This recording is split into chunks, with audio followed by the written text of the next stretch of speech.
తదుపరి మనం సింహరాశికి వెళ్తున్నామండి. సింహరాశి వారికి ఈ నెలంతా చాలా అనుకూలంగా ఉంటుంది. మీరు పట్టిందల్లా బంగారం. భార్యాభర్తల మధ్య సరైన అవగాహన ఉంటుంది. మీకు బంధుమిత్రుల సహాయ సహకారాలు ఉంటాయి. వారి యొక్క సహాయ సహకారాల వల్ల కూడా మీరు చాలా ఇదివరకు ఏదైతే పనులు ఉన్నాయో అటువంటి పనులన్నీ కూడా తొందరగా పూర్తవుతాయి. ఇక మీకు ఈ నెల ఆదాయం చాలా బాగుంటుంది. ఖర్చు తక్కువగా ఉంటుంది, ఆదాయం ఎక్కువగా ఉంటుంది. మీరు తీర్థయాత్రలు మరి విహారయాత్రలు చేసే అవకాశాలు ఎక్కువగా ఉన్నాయి.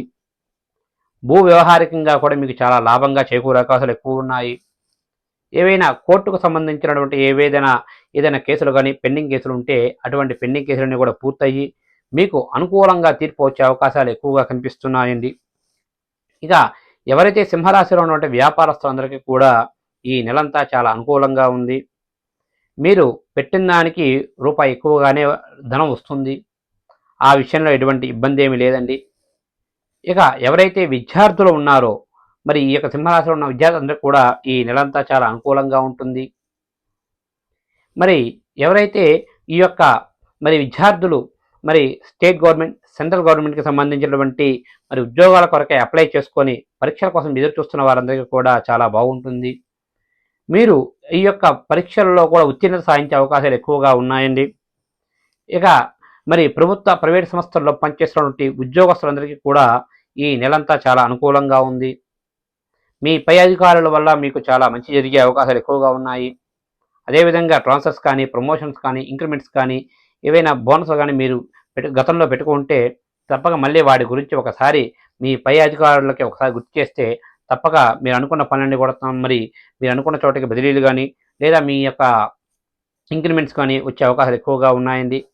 ఇక మొత్తంగా చెప్పాలి అంటే ఈ యొక్క సింహరాశి వారికి ఈ నెలంతా కూడా చాలా అనుకూలంగా ఉంది. కాకపోతే చిన్న చిన్న ఇబ్బందులు వచ్చే అవకాశాలు ఉన్నాయి. అవి మిమ్మల్ని ఏమి చేయవు, కానీ ఆ యొక్క ఇబ్బందులు కూడా తొలగిపోవాలి అంటే తప్పక మీరు సోమవారం రోజునాడు బాగా గుర్తుంచుకోండి.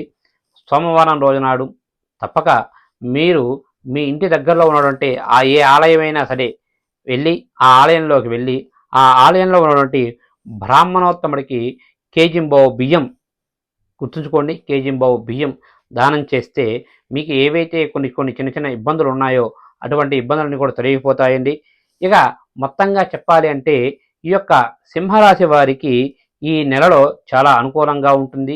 ఇక వీరికి అనుకూలమైన రోజులుగా ఈ నెలలో 2వ తారీఖు, 9వ తారీఖు, 11వ తారీఖు, 17వ తారీఖు, 19వ తారీఖు, 24వ తారీఖు, 29వ తారీఖులు వీరికి చాలా అనుకూలమైన రోజులుగా ఉన్నాయండి. అదేవిధంగా ప్రతికూలమైన రోజులుగా 4వ తారీఖు, 6వ తారీఖు, 13వ తారీఖు, 15వ తారీఖు, 22వ తారీఖు, 27వ తారీఖులు వీరికి ప్రతికూలమైన రోజులుగా ఉన్నాయి. కాబట్టి అనుకూలమైన రోజుల్లో మీరు ఏ కార్యం తలపెట్టినా ఎటువంటి ఆటంకాలు లేకుండా పూర్తవుతాయండి.